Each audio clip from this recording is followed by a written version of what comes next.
Son las 6 de la mañana. Llega la hora de la verdad para pensar y analizar las noticias de Colombia y el mundo. La hora de la verdad en la red de Radio Red RCN con Fernando Londoño Hoyos.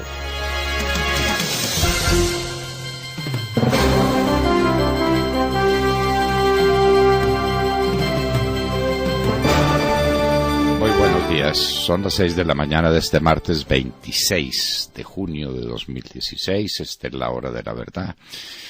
Y estos temas y asuntos que trataremos en la grata compañía de ustedes durante las próximas horas. El informe norteamericano sobre la droga.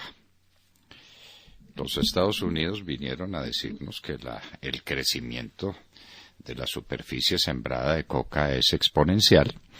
Estamos en más de 200.000 hectáreas, como lo habíamos dicho muchas veces, y creemos que se quedan cortos. Además, ese es un informe a diciembre del año 2017. Entre diciembre del 2017 y los días que corren se ha sembrado mucha coca. Entonces, Santos contesta. Y la respuesta de Santos es de antología, que efectivamente ha habido aumento en los cultivos, pero que por fortuna ahora sí hay una política antidrogas efectiva y bien hecha, bien diseñada. ¿A quién cree que engaña este hombre? ¿A quién? ¿A quién? La política bien diseñada en la lucha contra la droga la tenía el presidente Uribe desde comienzos de su primer gobierno en el año 2002.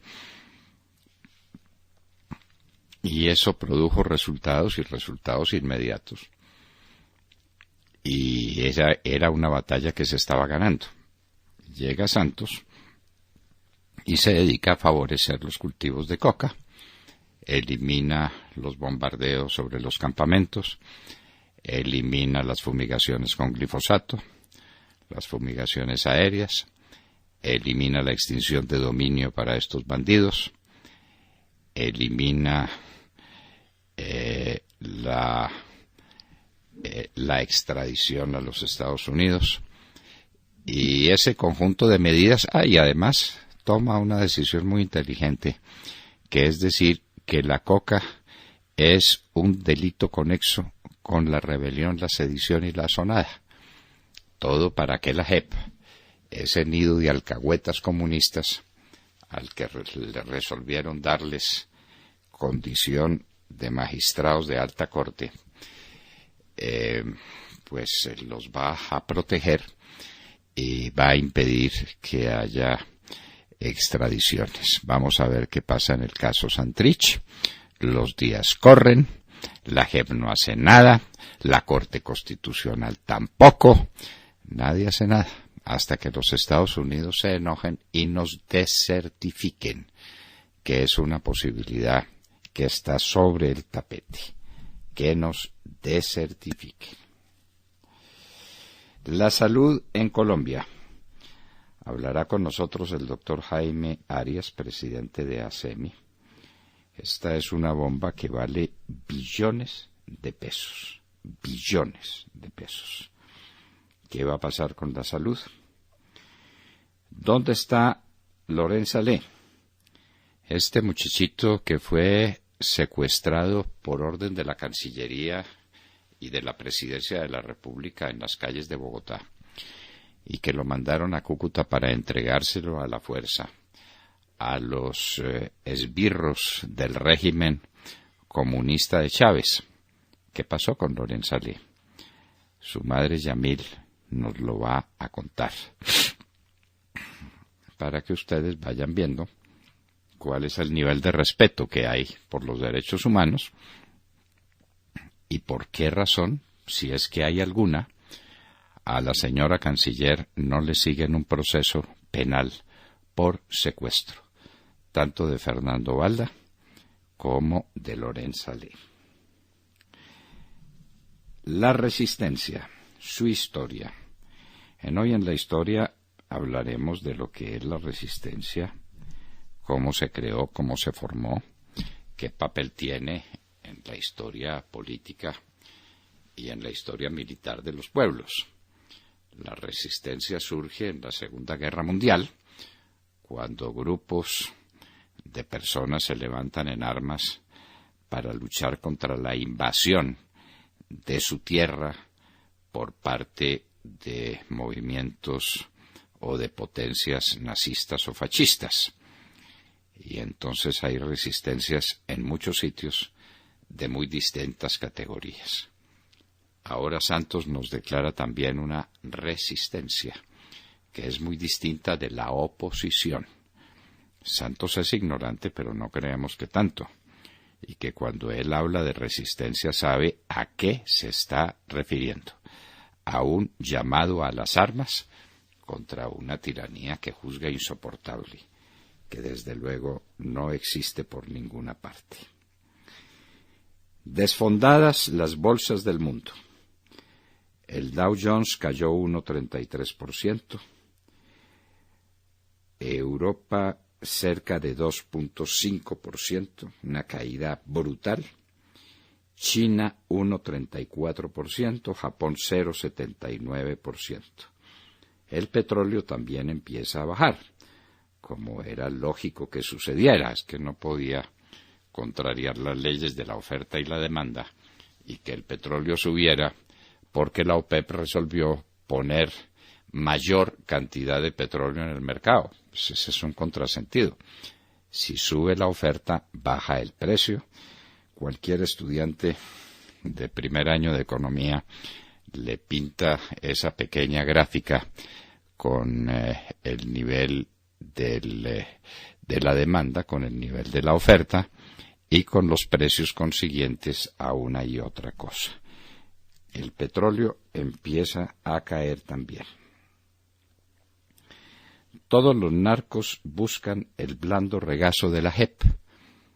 Ayer pues apareció el papá de la reina Carolina Gómez, una niña maravillosa que no tiene nada que ver en el asunto, pero su papá resolvió coger por ese pésimo camino, y el señor Yunes, y están diciendo los dos que ellos quieren ir a la JEP, porque saben que en la JEP lo que hay para todo el que llega allá es impunidad. Pues claro que quieren ir a la JEP. ¿Quién no quiere ir a la JEP? Todos. Los niños sin padres. Cristina Londoño nos tiene una historia dramática desde los Estados Unidos, desde Texas, donde se encuentra ahora, y un video que pudo grabar con niños que estaban no en las jaulas, porque está prohibido que alguien se acerque a las jaulas y que haga videos en ellas, sino en un bus que transportaba a esos niños. El resultado ha sido francamente conmovedor.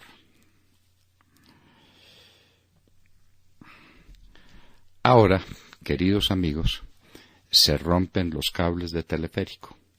Nos escapamos de una tragedia espantable por muy poco. Pero uno se pregunta esto cómo es. En Colombia los puentes se caen, las carreteras se derrumban, los edificios se vienen al piso porque están mal construidos. Y ahora los teleféricos los hacen con cables que no resisten el uso y dejan a la gente colgando de un hilo. Nos escapamos de una tragedia infinita, pero esa gente no olvidará jamás cuántas horas estuvo con la vida pendiente de un hilo. ¿Qué pasa con las obras públicas en Colombia? Ni los puentes, ni las carreteras, ni los edificios, nada funciona a derechas en este país. La corrupción, no hay duda. El Bitcoin padece por no caer de 6.000 puntos y caerá de 6.000 puntos. A finales del año pasado estaba en 20.000 puntos, era la euforia, la gente maravillada con el Bitcoin salió corriendo a hacer fortuna y lo que tienen ahora de por medio es esto. Confirmado. Los cuerpos encontrados en la selva del sur del país son de los secuestrados. ¿Y ahora qué se sigue? querrá el presidente Santos que ahí termine toda la historia y que nadie pregunte quién lo secuestró y por qué lo secuestraron y qué intervención tuvo la fuerza pública para impedir que esa atrocidad se cometiera? Bueno, pues ni los familiares, ni los amigos, ni la gente del Ecuador está dispuesta a dejar esto así. Eso de deje así, no jugará con ellos. Con nosotros tampoco. Delcy Rodríguez, la inefable amiga de Maduro, que ha recorrido todos los caminos del poder popular allá en Venezuela, ha sido castigada por la Unión Europea. En Colombia hoy se decide sobre la curul de Mocus. Sabemos, porque aquí las cosas se filtran todas, nos contaron que la ponencia es en contra de Mocus, que no hay ninguna duda que Corpo Visionarios era contratista de entidades del Estado y que eso fue continuo. Y entonces lo que se sigue es la declaratoria de nulidad de esa curul. ¿Qué va a pasar con el resto del partido? En Argentina siguen las protestas contra el plan Macri. Macri está teniendo que correr con las contingencias de lo que le dejó la señora Cristina y cometió una equivocación, que fue no contarles a los argentinos la verdad de lo que estaba recibiendo, que porque no quería gobernar con espejo retrovisor. Eso en Colombia también lo quieren algunos, error monumental y manifiesto. Entre otras cosas, desde el punto de vista jurídico, eso es insostenible, porque no puede ser que alguien asuma el manejo de bienes y de cosas y de situaciones tan importantes como las que asume un presidente de la República sin contar que recibe. El doctor Iván Duque tendrá que contar qué es lo que está recibiendo. China sigue preparando retaliaciones contra los Estados Unidos. Y siguen avanzando conversaciones entre las dos Coreas. Pues Corea del Sur está muy interesada en que terminen tantos años de tensiones bélicas y que puedan respirar tranquilos y que no necesiten hacer continuos ejercicios militares gigantescos con los Estados Unidos para defenderse de Corea del Norte. Y a Corea del Norte le conviene porque la gente en Corea del Norte tiene hambre, como en todos los países socialistas, y la única manera de recibir ayuda, y especialmente ayuda alimentaria, es a través de un proceso de paz. Eso está visto y eso está bien sabido. Y hoy en la historia, en un día como hoy, Nerón, uno de los primeros césares de Roma, se suicidó. Vamos a contar eso en qué consiste, cómo era el suicidio que le ofrecían a los condenados a muerte para evitarles los dolores de unas atrocidades que eran las que se cometían con ellos una vez que fueran capturados. Podían evitarlo todo suicidándose, que fue lo que hizo Nerón. De todo esto y de mucho más hablaremos con ustedes en las próximas horas aquí en La Hora de la Verdad. Y los invitamos a seguirnos a través de nuestra señal de audio en alta calidad en TuneIn, en donde nos encuentran como La Hora de la Verdad. Igualmente los invitamos a sintonizarnos en los diales 710 AM en Medellín, 1200 AM en Cali y 970 AM en Bogotá. Y recuerden que estamos presentes en nuestra cuenta de Twitter, @Hora de la Verdad, a través de la cual pueden seguir el minuto a minuto de nuestras emisiones. Los invitamos también a seguir nuestra transmisión a través de Facebook Live con nuestra señal en vivo. Recuerden, todo nuestro contenido también está disponible en nuestro canal en YouTube. Y recuerden que también pueden escucharnos en vivo y diferido a través de nuestra página web y dejarnos todos sus comentarios a través de nuestro chat en esta dirección, www.lahoradelaverdad.com.co. Son las 6 de la mañana, 17 minutos. Comenzamos ya. Bienvenidos. En la red de Radio Rep RCN, La Hora de la Verdad, con Fernando Londoño Hoyos y su equipo periodístico.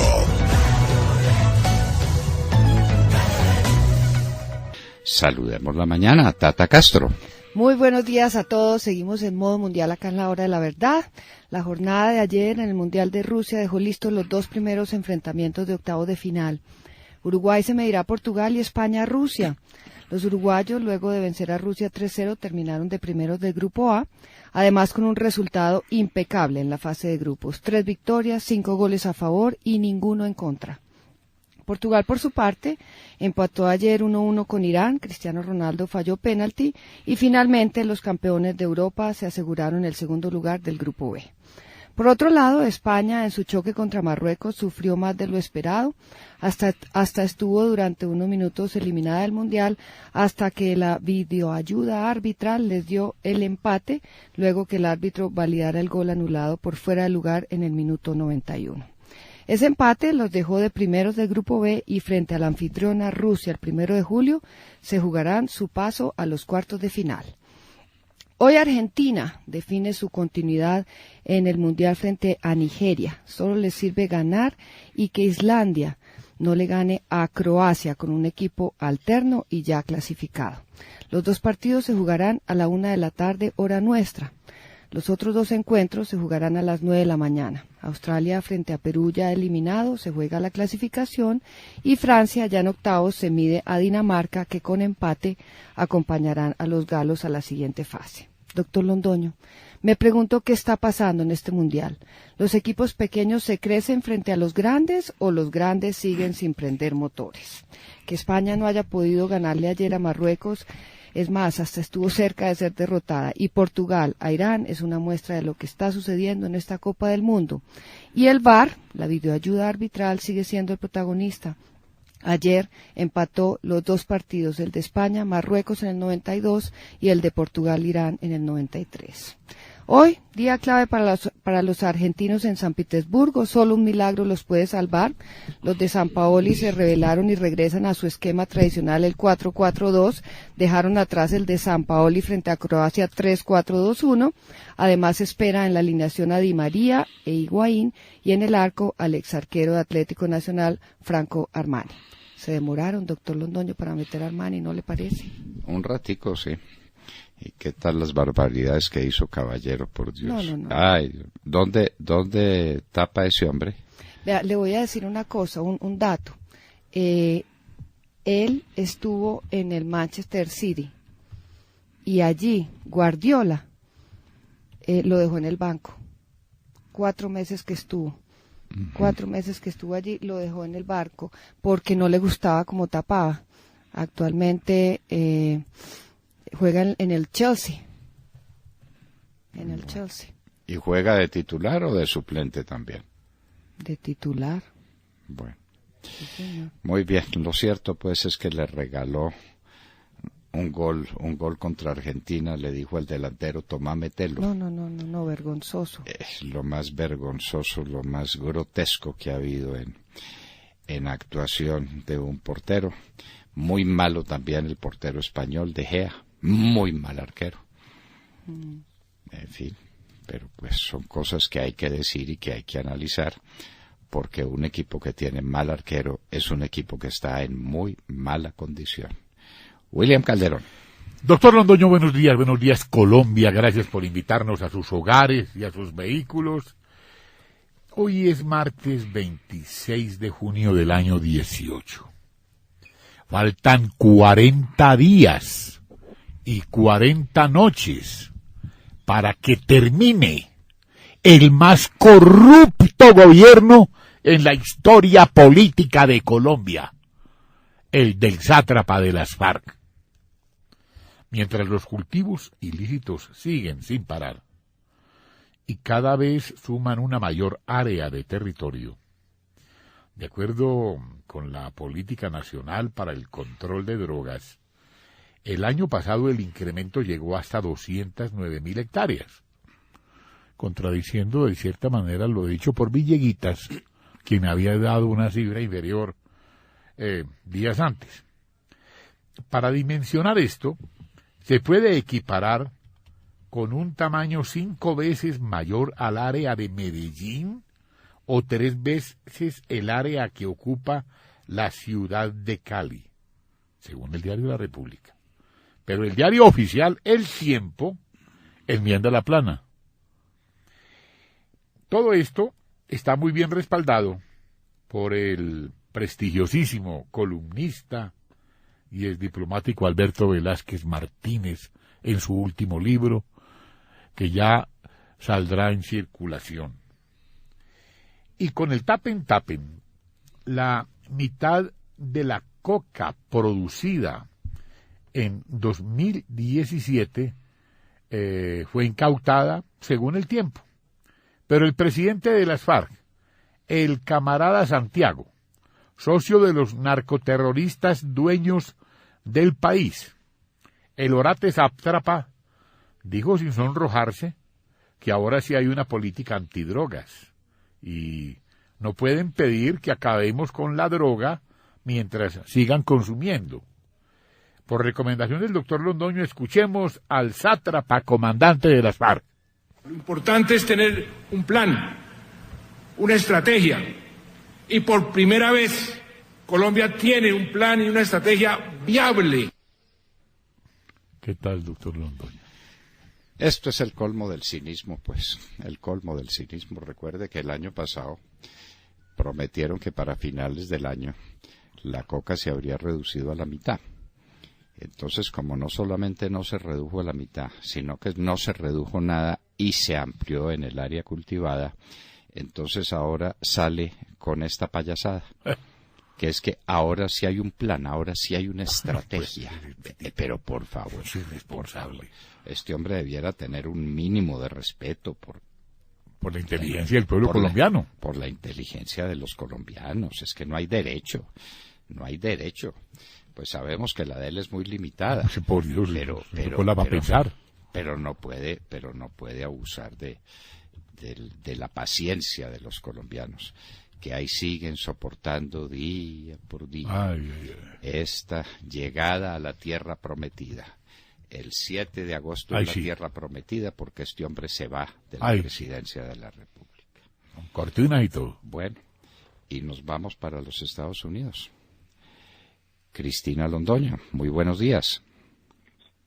Hola papi, muy buenos días a todos. Aquí estoy reportando desde McAllen, Texas, en la frontera con México, una zona del país en donde reina un verdadero caos, por las noticias que salen de aquí, por las imágenes que salen de aquí y por los esfuerzos que está haciendo ahora el gobierno para reunir a más de 1.500 niños que todavía tiene separados de sus padres.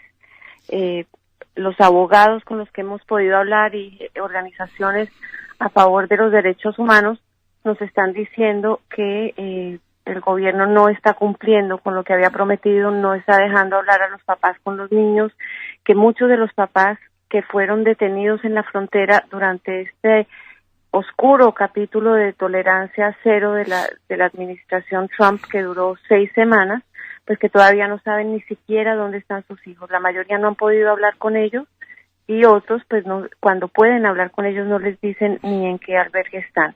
Recordemos que fueron esas 6 semanas después de que el secretario de Justicia, Jeff Sessions, anunció que ahora todos los padres iban a ser criminalizados por cruzar la frontera, que iba a ser un delito grave el cruce de la frontera. Entonces la ley dice que cuando una persona comete un crimen, pues es separada de sus hijos. Antes el cruce de la frontera ilícito era solamente un delito menor. Entonces empezaron a separar a los niños. También otra política nueva de este gobierno, que no es parte de ninguna ley, porque ha habido una gran confusión, es que cuando piden asilo estaban separando a los papás de los niños y estaban diciendo que mientras adelantara el proceso de asilo, pues iban a estar detenidos padres e hijos, los papás detenidos en centros de detención de inmigración y los niños en estos albergues que vimos las imágenes del gobierno que el gobierno mismo compartió, los niños en colchonetas en los pisos, cubiertos con estas estas mantas de papel aluminio, que fueron las que generaron la indignación nacional. Ya sabemos que el gobierno Trump detuvo esta práctica. Aquí en la frontera están entrando a borbotones, les puedo decir. Llegan los centroamericanos, piden asilo en el puesto fronterizo, les ponen un monitor de los del tobillo y los sueltan.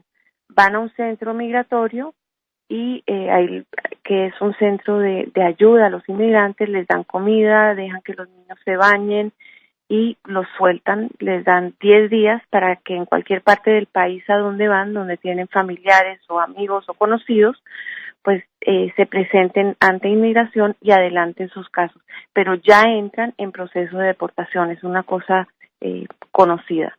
Pero el problema es que tenemos más de 1.500 niños todavía en estas jaulas, según pudimos ver, que están lejos de sus papás, niños de año y medio hasta 17 años, y según denuncias que hemos recibido y que hemos oído aquí de abogados pro inmigrantes, nos están diciendo que el gobierno les está ofreciendo a estos centroamericanos que les devuelven a sus hijos si firman la deportación inmediata. Ya varios han firmado esa deportación, llegan a sus países y todavía no saben de sus hijos. Entonces es una verdadera tragedia lo que estamos viendo aquí. Qué horror. Cristina, ¿y qué pasó con un video que hiciste sobre los niños que estaban en un bus y que iban con un destino desconocido y que ha tenido ese video una grande repercusión? Pues papi, llegamos al centro de detención de Úrsula, sabíamos que había una protesta y de un momento a otro pues vemos que hay un autobús ahí enfrente, le están bloqueando el paso, eran muchos manifestantes y el bus estaba lleno de niñitos. Yo alcancé a ver 2 mujeres adentro y de resto los niños poniendo las manitos en las ventanas, diciendo adiós, había unos que tiraban besos, otros dibujaban corazones en la ventana, y los manifestantes pues fue un momento de mucho caos, de mucha angustia, la gente se tiraba al piso, gritaba que suelten a los niños, los agentes de inmigración tratando de mantener la calma, se portaron impresionantemente bien, no hubo arrestos en otras partes del país en donde yo estaba en protestas similares, los habrían arrestado a los 3 minutos, obviamente había un autobús lleno de niños, y pues hice la transmisión en Facebook Live para Telemundo y hasta ahora tenemos, lo que había visto esta mañana, 6.6 millones de vistas y la última vez que vi por la noche superaba 14 millones y medio de alcance. Entonces, pues no, yo creo que las imágenes lo dicen todo, no tiene nada que ver conmigo, yo no aparezco, aparece mi voz. Hay momentos en que me pongo realmente nerviosa, que se me quiebra la voz varias veces. Es difícil mantener la objetividad periodística cuando uno está presenciando una escena así, ¿no? Ya retirada del momento piensa uno si ver algo así no fue más traumático para los niños, si no se sintieron mejor entonces de ver, porque había gente que les mandaba besos y también que les mandaba saludos. Uno, o sea, es otra reacción, ya más pausado, ¿no?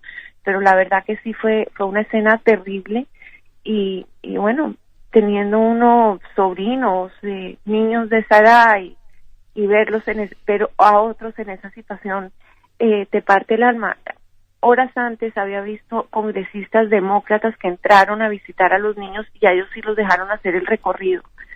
Y salió un congresista de Connecticut que además vivió en Colombia con los ojos encharcados y él tiene 2 hijas de 16 y 18 años, Jim Hine, y él decía que pues que uno es imposible no ver a esos niños y no ver en ellos a los hijos de uno, ¿no? Y sentir el sufrimiento que tienen. Esa es la dificultad. Entonces, este caso ha generalizado, ha desatado yo creo que la indignación nacional, gente que en la vida había tenido nada que ver con inmigración, gente que está a favor de que deporten a todas estas personas. Yo creo que pues, la frontera la tienen que controlar. Yo no estoy diciendo que tenemos que tener un país con fronteras abiertas, pero es que ya cuando hay niños y bebitos de por medio y se ve ese dolor y tenemos esas imágenes, pues es bastante difícil que que no se nos revuelquen los sentimientos y pensemos que nunca se había visto algo así en este país, nunca. Y que esperamos que no se vuelva a ver jamás. Muchas gracias, Cristina. A ti, papi, muchas gracias. Buenos días y buenos días a todos. Sergio Gel. Doctor Londoño, muy buenos días para usted, para todos nuestros oyentes. Pues abrimos la mañana también con los ojos puestos en Argentina, porque el país austral enfrenta una situación económica muy complicada de la que el kirchnerismo está tomando partida, sacando a sus bases a la calle, paralizando el país, que el presidente Macri intenta rescatar precisamente del desastre en que lo dejó la señora Cristina Fernández de Kirchner. Pues ayer se registró parálisis total en Argentina, afectaciones muy serias en Buenos Aires con el metro o el subte, como lo llaman en ese país, paralizado, las entradas a la capital con piquetes que impedían el ingreso desde la provincia y todo liderado desde los sindicatos también, principalmente desde la Confederación General del Trabajo de Argentina y con el apoyo, ojo, de la Iglesia Católica, que en voz del presidente de la Comisión Episcopal para la Pastoral Social dijo que la huelga es una herramienta que propone la doctrina social de la Iglesia cuando sean situaciones de injusticias sociales. Este señor agregó además que en Argentina hace falta sensibilidad social. Pues bien, olvidan quienes paralizaron Argentina ayer, quienes paralizaron aeropuertos, colegios, servicios de recolección de basura, el transporte en todo el país. Ellos olvidan que la llamada injusticia social que dicen padecer la creó nada más y nada menos que el kirchnerismo, que estuvo en el poder desde el año 2003 y hasta el año 2015, creando el desastre económico del que Macri está ahora intentando rescatar al país. Y es que la situación de la economía argentina pasa por un delicado momento. Hay pronósticos que indican que la inflación este año terminaría entre el 24 y el 27%.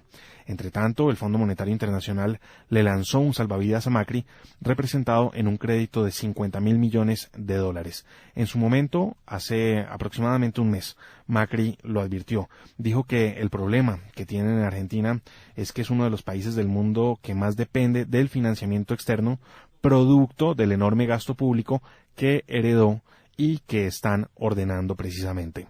Aquí, doctor Londoño, es en donde vale la pena recordar la importancia del corte de cuentas. Ya lo decía usted más temprano. El corte de cuentas que, por ejemplo, en Colombia deberá dejar muy claro el presidente Iván Duque una vez se posesione. Pues al ordenar la casa llegan las turbulencias, pero la gente tiene que tener claro dónde se están o dónde se originaron en su momento esas turbulencias. Eso es fundamental. Y vea pues la Iglesia Católica, es que es una injusticia manifiesta que no les paguen más salarios y que siga la espiral inflacionaria y que siga el desorden kirchnerista. Eso es inaudito. La posición de la Iglesia Católica en algunos países de América es absolutamente incomprensible. Vanessa Araujo. Doctor Fernando y queridos oyentes, muy buenos días. Los ministros de Exteriores de la Unión Europea aprobaron este lunes sanciones contra 11 funcionarios venezolanos al considerar que han cometido violaciones de derechos humanos y socavado la democracia y el Estado de Derecho. Entre las sanciones de este lunes, además de la nueva vicepresidenta Delcy Rodríguez, también se encuentra el vicepresidente del área económica, Tarek El Aissami, Sergio Rivero, inspector general de la Fuerza Armada Nacional Bolivariana, y Jesús Suárez, comandante general del Ejército Bolivariano. Recordemos que la Unión Europea ya había sancionado en enero de este año a Tibisay Lucena, a Diosdado Cabello, al presidente del Tribunal Supremo, Michael Moreno, y al fiscal general Tarek William Saab. Estas nuevas medidas impuestas a estos 11 funcionarios consisten en la prohibición de viajar a territorio comunitario y la congelación de los bienes que puedan tener en la Unión Europea. La tiranía venezolana no tardó en responder y rechazó también este mismo lunes lo que consideró una agresión continuada e injerencista por parte de la Unión Europea. Cada vez más sanciones internacionales para los cabecillas de la banda de delincuentes que esclaviza a los venezolanos. Recordemos que Estados Unidos mantiene 61 funcionarios del chavismo en una lista negra de sanciones que no solo les bloqueó sus bienes y activos, sino que además les niega el ingreso a suelo norteamericano y también prohibió tanto a empresas como a ciudadanos estadounidenses tener relación comercial alguna con cualquiera de estos sancionados. Además, recordemos que Estados Unidos prohibió tanto a estadounidenses como a instituciones financieras de de ese país comprar nuevos bonos al régimen de Maduro o a su petrolera estatal PDVSA. Esperamos que vengan más sanciones de este tipo, pero lo cierto es que muchos venezolanos siguen a la espera de una medida más fuerte, como que Estados Unidos deje de comprarle petróleo del todo a Venezuela o que haya una intervención militar. Y es que la realidad es que los venezolanos están muriendo de hambre. 87% de los venezolanos están en la pobreza, 61.2% de ellos en pobreza extrema. Qué horror, qué horror. Esa es la Venezuela que es el socialismo del siglo XXI. Y esa es la receta que Petro tenía para nosotros y que tienen para nosotros los socialistas de todos los pelambres. Esto, exactamente lo que se está viviendo en Venezuela. De Mar Corto. Doctor Fernando, compañero de la Hora de la Verdad, oyentes, muy buenos días. Cuando solo faltan 8 días para que se acaben las sesiones extraordinarias en el Congreso de la República, el gran tema siguen siendo las famosas discusiones alrededor de la aprobación del Código del Procedimiento para la Justicia Especial para la Paz. Ayer durante toda la mañana y parte de la tarde se reunió la subcomisión del Senado para analizar la manera de sacar adelante ese código. Al final el gobierno aceptó 24 proposiciones que presentó el Centro Democrático en cabeza de la senadora Paloma Valencia, pero se negó a acoger el asunto más importante y fundamental de todo esto, que es el que tiene que ver con la comparecencia de militares y policías ante ese tribunal que, como lo hemos dicho en reiteradas ocasiones, se confeccionó a petición e instrucción de la guerrilla de las FARC. El ministro Guillermo Rivera expresó que aún existe una diferencia irreconciliable entre lo propuesto por la JEP y las fuerzas políticas ahora a favor del presidente electo Iván Duque, y es el tema del papel de la fuerza pública en lo que llaman la justicia transicional. La propuesta que nace desde el Centro Democrático, doctor Fernando, para asegurar justicia en derecho para nuestra fuerza pública, consiste en crear una sala especial para juzgar a militares y policías, lo que es considerado como inconstitucional por el ministro Guillermo Rivera.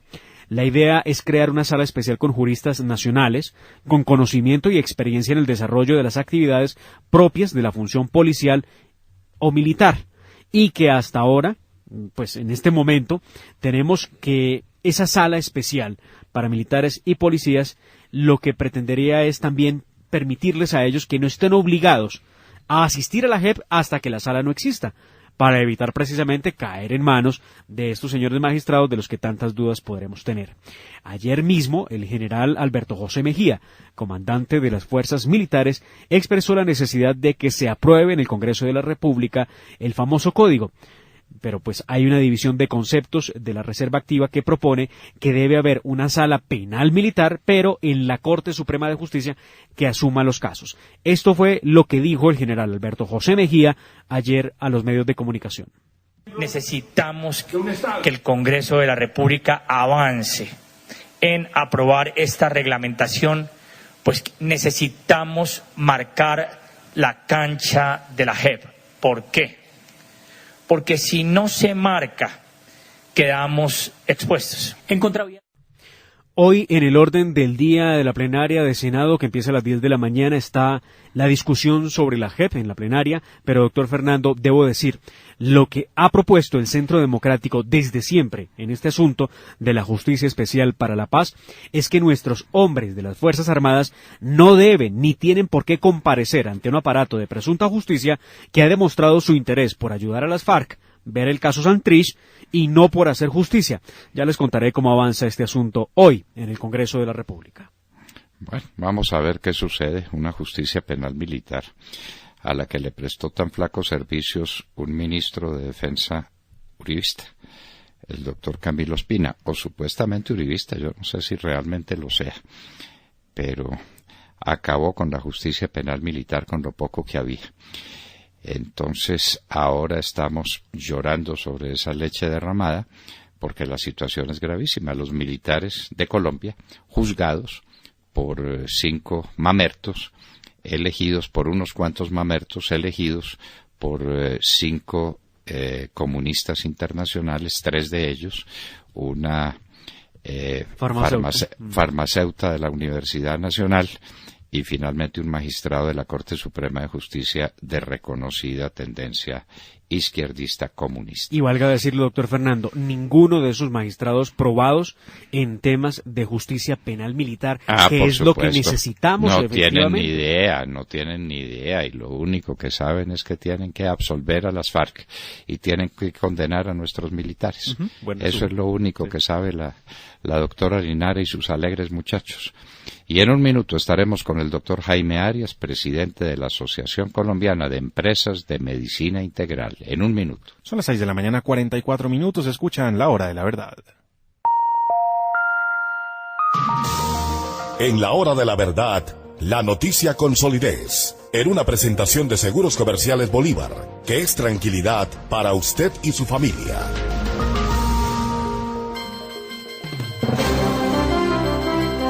Doctor Jaime Arias, muy buenos días. Muy buenos días, don Londoño. ¿Cómo está usted? Pues bien, señor, y muy preocupado como todos los colombianos por la situación de la salud en Colombia, que es una situación dramática, como usted lo revela en reciente reportaje. Y estamos enfrentando un déficit gigantesco, un déficit equivalente a 1 o 2 reformas tributarias que alguien tendrá que llenar, doctor Arias. Y mientras esto sucede, entonces, ¿cómo avanza el equipamiento que se haga en Colombia de nuevas unidades médicas, de nuevas tecnologías? ¿Cómo, si hay semejante crisis y semejante vacío financiero? Sí, el tema es complejo. Desde hace varios años, aquí estamos atravesando una crisis que es estructural, no es de momento. Poco a poco el sistema ha comenzado a perder su equilibrio natural, que estaba establecido desde la propia Ley 100, donde se decía que el sector salud debería tener unos ingresos que se llaman la unidad de capitación, y unos gastos que era el plan de beneficios, pero todo eso fue alterándose a lo largo del tiempo, y hoy los ingresos del sector, que son muchos, no se puede negar, cerca de 50 billones de pesos, pues no alcanzan para los gastos que han crecido exponencialmente debido a varios factores. En primer lugar, a que se nos cambió la población. Hoy estamos ante una población más envejecida, 25 años más vieja que la que teníamos en el año 93 cuando se aprobó la Ley 100, y por consiguiente una población que está sufriendo otras enfermedades. Ya no son las enfermedades agudas, infecciosas de años atrás, ahora son unas enfermedades crónicas que son de por vida, en primer lugar, pues se llaman crónicas, pero además que son de altísimo costo. En segundo lugar, el ingreso de una nueva tecnología médica, los medicamentos biotecnológicos, por ejemplo, unos dispositivos mucho más sofisticados que a partir de los años 90 en el mundo comenzaron a aparecer y que hoy la sociedad los reclama y considera que deben ser administrados. Además hay otro factor, doctor Fernando Londoño, y es el tema de la judicialización. La rama judicial está completamente involucrada hoy en la administración de la salud. O sea que todo ese conjunto de factores ha hecho que la salud se vuelva demasiado costosa en Colombia y en el mundo. Y que nosotros pues cada vez le exigimos más a un sistema de salud, pero le damos lo mismo que se le daba hace unos años. Bueno, de manera que le exigimos más, pero le damos lo mismo, y entonces el déficit, usted habló de 8 billones de pesos, ¿será ese el déficit? ¿Y sí, si señor, conseguimos los 8 billones de pesos, estaremos a paz y salvo? No estaremos a paz y salvo, eso es lo grave. Sí, lo de los 8 billones es una cifra bastante aproximada a la realidad. Los estudios de desarrollo, de ANIF, de la propia SEMI, indican que eso es lo que ha venido perdiendo el sistema y la EPS en particular a partir del momento en que se decidió que no solamente se iba a dar el POS, lo que era el plan obligatorio de salud, sino que además se iba a crear otra cosa que se llamó no POS en ese momento, y que no era parte del aseguramiento, sino era un recobro que harían las EPS para medicamentos de altísimo costo, etcétera. Eso más o menos hace unos 10 años comenzó pequeño, con 40.000 millones de pesos. Hoy ese no post vale 5.5 billones de pesos, es decir, el 20% de todo el costo de la salud, de la seguridad social. Entonces, el gobierno en 10 años, pues a través del FOSIGA, inicialmente ahora se llama la ADRES, pues le paga a las EPS el 75% de lo que estas gastan. Y el otro 25% pues se queda en el aire, y ese 25% equivale más o menos a 1,5 billones anual. En 10 años son los 8 billones de pesos que el Estado le dejó de pagar a las EPS, se recostó en las EPS, digámoslo francamente, y estas a la vez trasladaron ese déficit a los hospitales, demorando los pagos, y hay una deuda también de 8 billones que va circulando por todo el sistema. Esa es la situación. El déficit anual está más o menos calculado en 2 billones de pesos, pero el acumulado son 8 billones. Eso pues sin contar el futuro, es decir, se pagan las deudas y ahí para, pero de todas maneras hacia futuro, un sistema que cada día gasta más. La gente, entre otras cosas, ha aumentado la demanda de los servicios de salud. Es un sistema congestionado. Requeriría lo que nosotros le hemos planteado al presidente electo, un ajuste de 1 punto del PIB. ¿Por qué, doctor Fernando?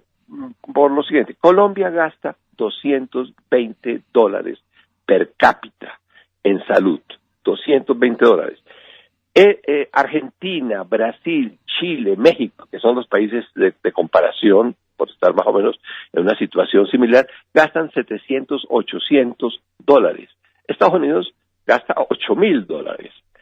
Nosotros con $200 estamos dando a 48 millones, 49 millones de personas afiliadas al sistema prácticamente todo, porque la jurisprudencia de la Corte Constitucional y demás nos ha llevado a que aquí el paquete de beneficios, como se llama, tiene que ser prácticamente ilimitado. Entonces, ahí están las cuentas muy claras y muy preocupantes.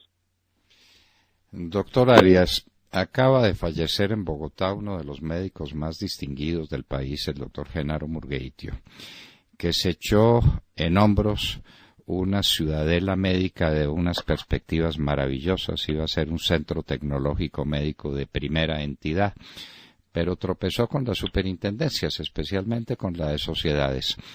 Y pasa el tiempo, y pasa el tiempo, y pasa el tiempo, y los médicos, centenares de médicos, que quisieron incorporarse a ese sistema y formar parte de esa gran ciudadela médica, quedaron, pues nada, simplemente con la melancolía de un gran proyecto que no pudo ser. Doctor Arias, en este país nos podemos dar esos lujos, entre comillas, de tomar un centro médico de semejante magnitud y ahogarlo entre papeleos en una superintendencia. Bueno, la historia de ese centro médico es muy lamentable, porque sí era un proyecto necesario en ese momento y era un proyecto interesante donde Genaro puso todo su empeño. Pero bueno, ahí hubo muchos factores que no tienen que ver con el sistema de salud y que finalmente frustraron esa idea que era buena. Pero mientras tanto también hay que decir que el sistema de salud ha crecido mucho. Si vemos la cantidad de metros cuadrados que se están construyendo en hospitales de alto nivel, de alta tecnología, pues nos aterramos, porque y eso es muy bueno. A mí me gusta que eso ocurra. Es decir, el sistema de salud ha permitido que crezca el sistema hospitalario, sobre todo, repito, el sistema hospitalario de alta tecnología. Porque yo creo que en Colombia hay suficientes camas médicas. Mucha gente dirá, no, este tipo está loco. ¿Cómo dice? No, hay suficiente número de camas médicas. Hoy día los servicios de salud tienen su centro de operaciones en lo que se llama la atención ambulatoria en el mundo. Es decir, no es que los hospitales hayan perdido su importancia, sino que han cambiado de importancia. Hoy el 80% de los problemas, más, puede ser hasta el 90%, debe resolverse en lo que se llama el ámbito ambulatorio, la atención primaria de salud, inclusive por médicos muy especializados con equipos sofisticados.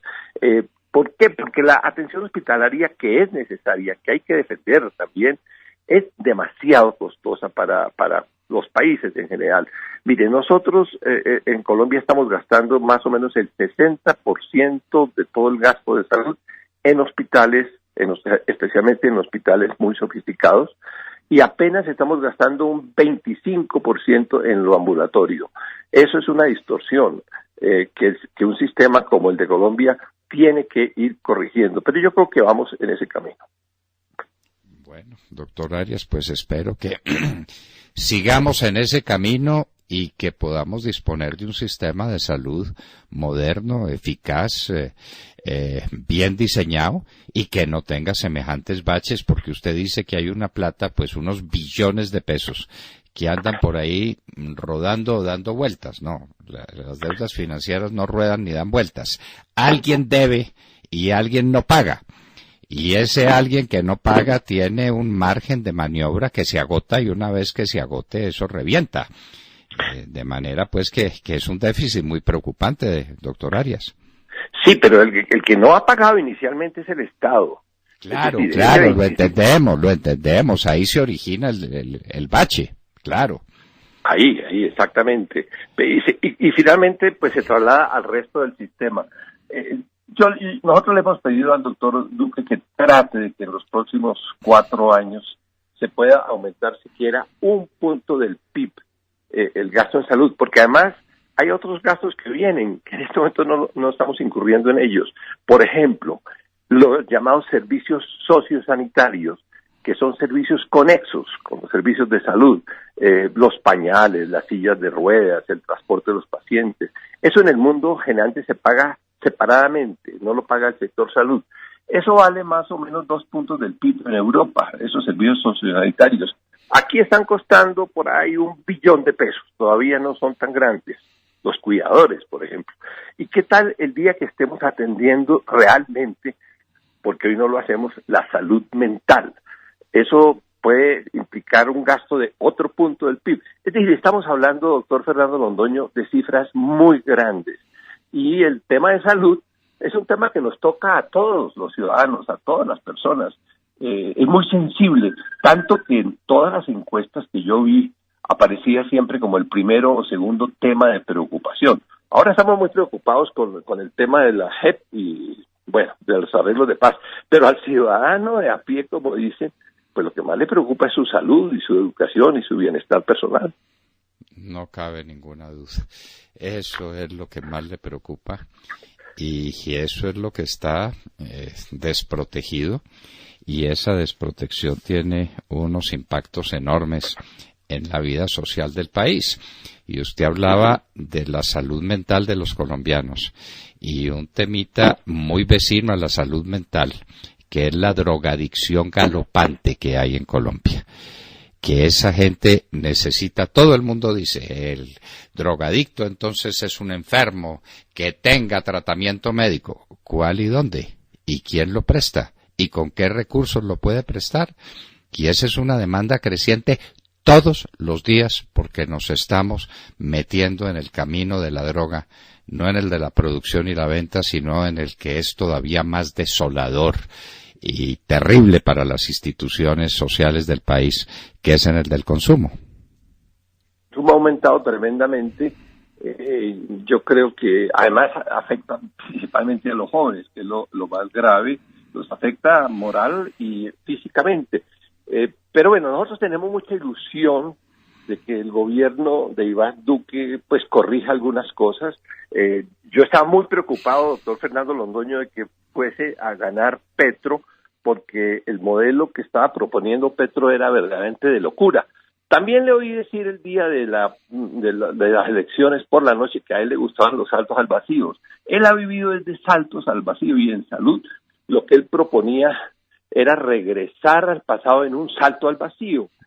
Por eso pues tenemos en este momento pues, la confianza en que el nuevo mandatario, que es un hombre tranquilo, serio, inteligente además, vaya entendiendo lo que se le viene. Por eso en mi entrevista de ayer en El Tiempo dije, va a sorprenderse con unas noticias muy serias acerca de la salud, pero yo espero que lo maneje muy bien.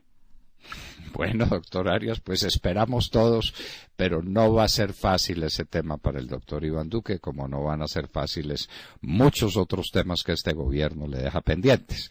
Y hablamos de pensiones, y hablamos del tema de la drogadicción, y hablamos del tema de la seguridad o la inseguridad nacida en las famosas ollas del microtráfico y en el desempleo juvenil, que es el más alto de América. En fin, el doctor Iván Duque tendrá mucho en qué ocuparse y esperamos que lo haga con su reconocida solvencia intelectual, con su capacidad de estudio y con su capacidad de tomar las decisiones oportunas en el momento oportuno. Doctor Jaime Arias, presidente de ASEMI, ¿cuánto agradecemos su gentileza? Lo mismo yo, agradezco esta entrevista, doctor Fernando Londoño, muchas gracias y una feliz mañana. Jaime Arias, presidente de la Asociación Colombiana de Empresas de Medicina Integral. Hay 8 billones de pesos de un vacío originario en que el Estado no paga lo que le debe pagar a las empresas de salud, porque no paga, porque no tiene con qué. Y entonces las empresas de salud no le pagan a los hospitales y entonces los hospitales no le pagan a los proveedores, pero pues esa rueda infernal de semejante pasivo, semejante gigantesco pasivo, no para de girar y algún día nos golpea muy seriamente. Uno de los problemas más graves que tiene el país entre manos es el de su sistema de salud. Y estábamos con el doctor Jaime Arias, presidente de ASEMI, Asociación Colombiana de Empresas de Medicina Integral. En la hora de la verdad son ya las 7 de la mañana, 1 minuto. Ay, amor, dejé las luces del carro prendidas y ahora no prende. Déjame, yo busco en internet cómo recargar la batería. Vamos todos a recargar las baterías en este lindo día. Mejor oprime el botón verde del app Seguros Bolívar para recibir asistencia en caso de varada. Tranquilo, nosotros respondemos. Asegúrese, Seguros Bolívar. Vigilado Superintendencia Financiera de Colombia.